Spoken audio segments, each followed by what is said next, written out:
Hey everyone, so this video is a little bit different. I wanted to share with you today from a place that sits a lot closer to what I would call the edge of direct awareness, or the edge of what I'd call like the verbal or linguistic universe.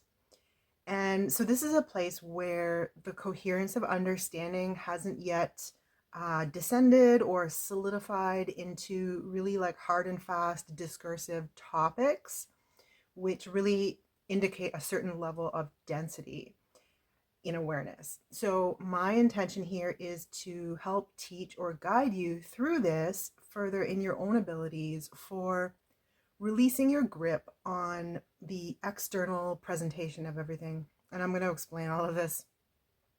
So, I'm going to go through what may otherwise feel like somewhat unrelated points of understanding on the most surface level, but you'll see these are all actually facets of more of a dynamic field of higher awareness.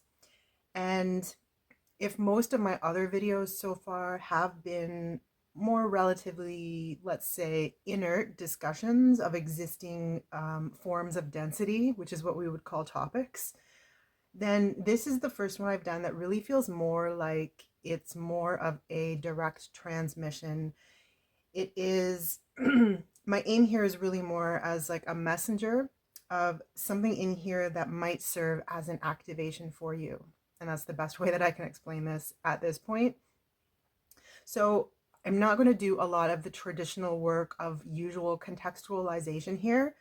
This is really just, again, more of a direct transmission of intent. And you're going to pick up on more of this too when you or as you tap into just reading this on an energetic level and just like listening to like the spaces in between these ideas, so to speak. So, for those for whom this message will resonate and this message will help in some way, it is time to turn your focus away from the external apparatus of reality. Turn away your focus, turn away your efforts. And this is not in the sense of denying or ignoring the external, but this is more in the sense of that famous duck rabbit image or the old woman, young woman image. You're just like flipping the anchor or the roots of your awareness. You're not like denying everything else that's in the image. It's just, this is what you call a gestalt or a gestalt flip. And so we're making a shift from which points of reference are going to serve as the anchor or the root of our awareness. Now, you don't need to wait to experience physical tragedy or damage in some sense to start loosening your mental field and this mental grip on the external in favor of the continuity that's already inside of you waiting to be cultivated and unfolded.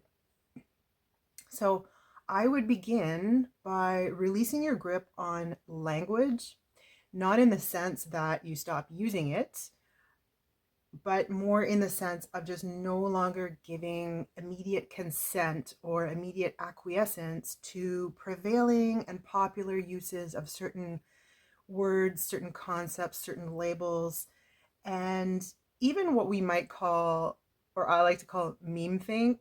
This is related to group think and it's related to group feel now also.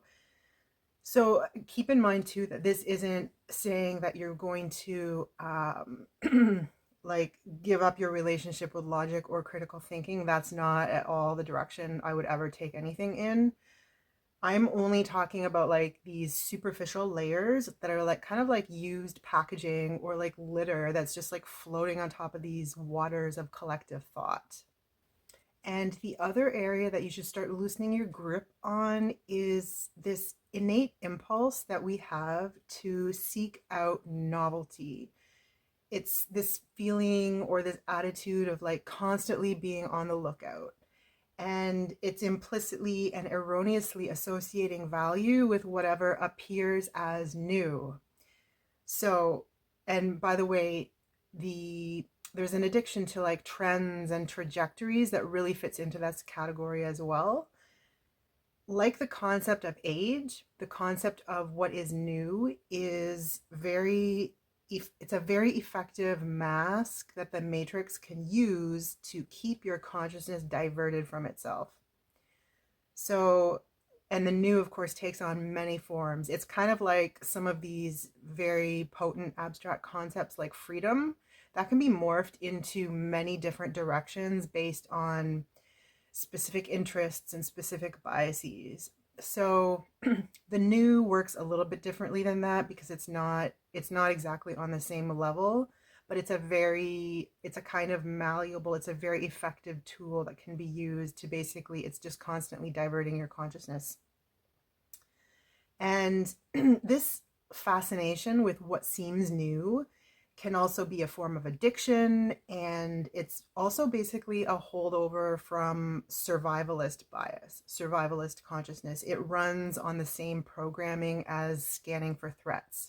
Whereas consciousness can be at home with itself, if consciousness can be at home with itself, if you can get to that place, this is made possible by certain feelings of safety, but it also deepens the capacity for feeling safety because it begins to build on this home for itself. And this is actually the vehicle that we take with us when we leave physical. So the better you get now at like loosening your grip on the external, the easier it will also be to get in touch with your gifts and activate them. Having a strong grip on the external world is sort of like the training wheels that kids use when they're first learning to ride a bike. And again, being too heavily anchored in the external world is also a holdover from what I would call cybernetic consciousness. This is the survivalist consciousness. Cybernetic consciousness is all about making, creating, and perpetuating survivalist loops. It's like peak functionalism, it's peak behaviorism. And yeah, this is the entire behaviorist paradigm.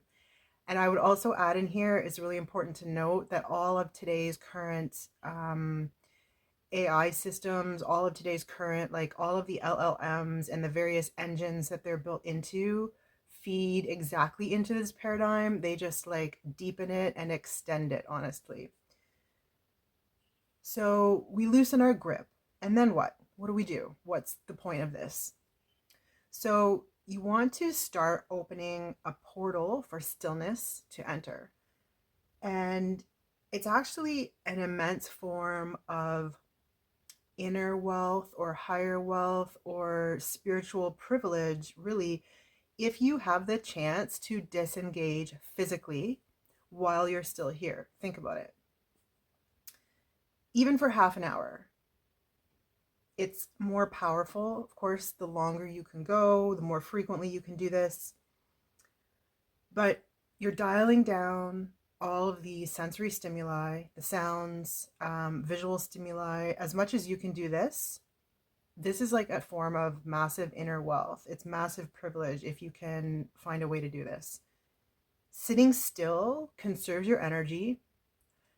Bringing the mind to rest also conserves energy, and it will further help you loosen your grip. It will help you it will help your perspective become more malleable so that you can better do that kind of like duck rabbit flip in from being anchored in the external to being properly anchored internally.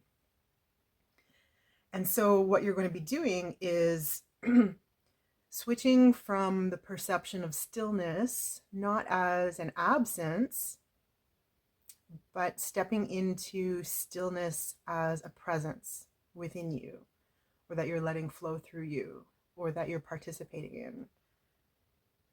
And once you've made that switch, you're now anchored in awareness rather than these constant cybernetic survival loops. Now, again, why?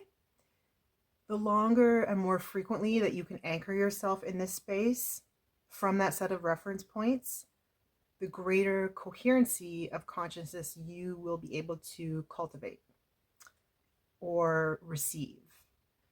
And this is actually the original meaning of having a conversion experience, because you're no longer tied to and looped in with the external world as a set of reference points, but you've like shifted or converted the focus to be intrinsic. So it's an interior led, it's an intrinsically led type of focus and awareness. And then on a practical level, actually, this also heals you and your own internal time stream. This is what I call it, the timeline of the continuity of yourself. And for more on this, please watch my video from a couple weeks back now on the how the matrix disrupts your own access to consciousness. So that's another way to talk about the matrix. Not only is it a set of these unconscious mechanisms, but in a really pernicious way, it just actively disrupts your own relationship with consciousness. So a consequence of all of this too is that your own frequency will rise. And this is as a result of like you're bringing in more current, basically more power will be available to you on the level of manifestation.